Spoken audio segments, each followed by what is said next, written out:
This video has been brought to you by NordVPN. Use the code Domics at nordvpn.com/Domics for 66% off a 2-year plan.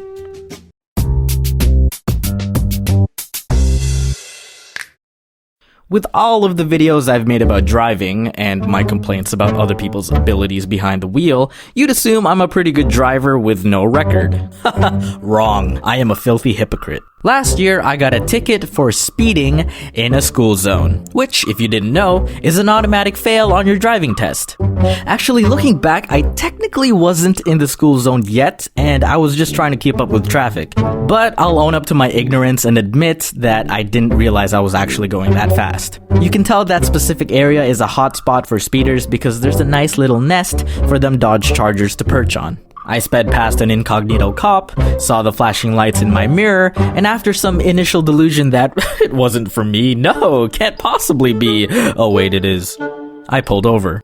Now, I got my driver's license when I was 21. Might seem a little late to some of you because you probably started driving right when you hit puberty. I know, you don't need to tell me. You're probably 5'11" at the age of 13 and feel the need to remind me that I'm short. I know, you don't need to tell me. But do know that I was a university student who commuted every day to school in a city where it's a nightmare to drive. So the only times I could drive was during my free time on the weekends, which was usually non-existent. It wasn't worth paying insurance to be an inactive driver. But I eventually got a part-time job and decided on getting my G2 soon after my 21st birthday. And for the next 6 years, until last year, I was never in an accident nor ticketed for vehicular misconduct. And then I went 80 in a school zone, which is an unacceptable amount past the 40km/h limit. As competent of a driver as I believe to be, I probably deserve that ticket.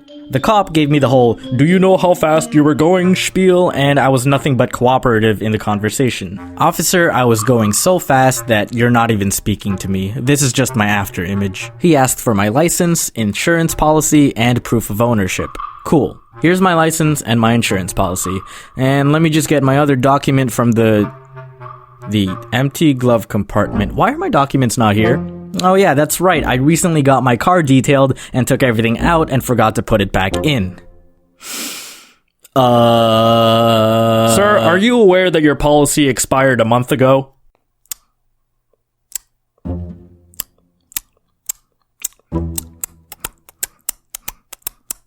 No. Please remain in your car. The police officer went back inside his car for a few minutes. I assume he went to check my records. And then he returned to my car. He saw that my record was clean and decided to cut me some slack.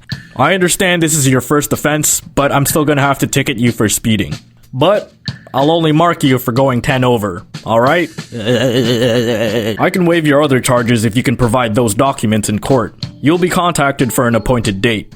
Thank you, officer. I really appreciate it. Alright, you have a good day, sir. Whew. Okay. I maintained a 10km/h speed below the limit for the next few weeks. The next day, I immediately went to go pay the speeding ticket, and then I got my documents together for the court hearing that was scheduled 4 months later. And so I waited for the date to arrive. As it approached, I remember working on a video deadline and staying up late one night. The court hearing was the next day at 10 a.m., and I remember contemplating whether to just stay awake for a few more hours until then. I spent too long thinking about it that I was already on that path. But somehow, I didn't make it for 10 a.m. I didn't make it to 11. In fact, I didn't even wake up at noon. I somehow fell asleep and woke up at 4 p.m. Holy shit. I jumped up from my bed so violently that I ended up on the roof of my condo building. I didn't know what to do. I looked up the number for the courthouse and called. Voicemail said they were closed. I checked their hours to call the next day. They were closed on weekends. Oh my girth. I remember reading in the letter or somewhere that if you are absent without informing the court prior to the date, the judge can issue a warrant for your arrest. And I know it was just a speeding ticket with failure to provide some documents, but I panicked. I called 911. "Hello, what is your emergency?" "Hi, this isn't an emergency. I just wasn't sure what number to call." Someone probably got murdered because I occupied the line. I explained my situation, and although I could feel how much of an idiot she thought I was, she was helpful and explained my options, which were nothing. I simply had to wait for Monday to call the court again. And when I did, I was informed that not only was I absent, but so was the officer that ticketed me. And I believed my charges would have been waived if I was just there, but because we both weren't, they rescheduled the hearing. And you bet your gas hole I didn't sleep in that time. They usually group a couple hearings together because many are short and get resolved quickly.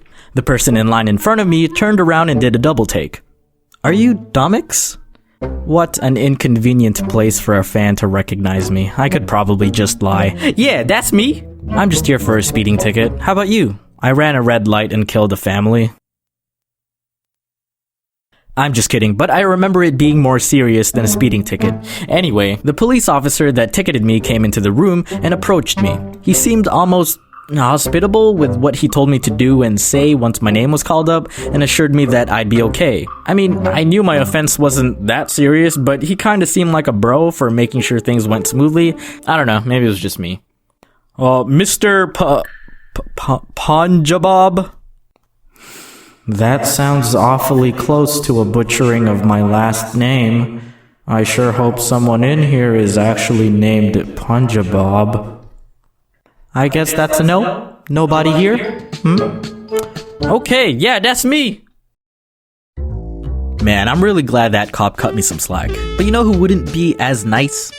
Freaking hackers. If you guys want peace of mind while you're on the web, check out our sponsor for today, NordVPN, by using the code Domics at nordvpn.com/Domics for 66% off a 2-year plan.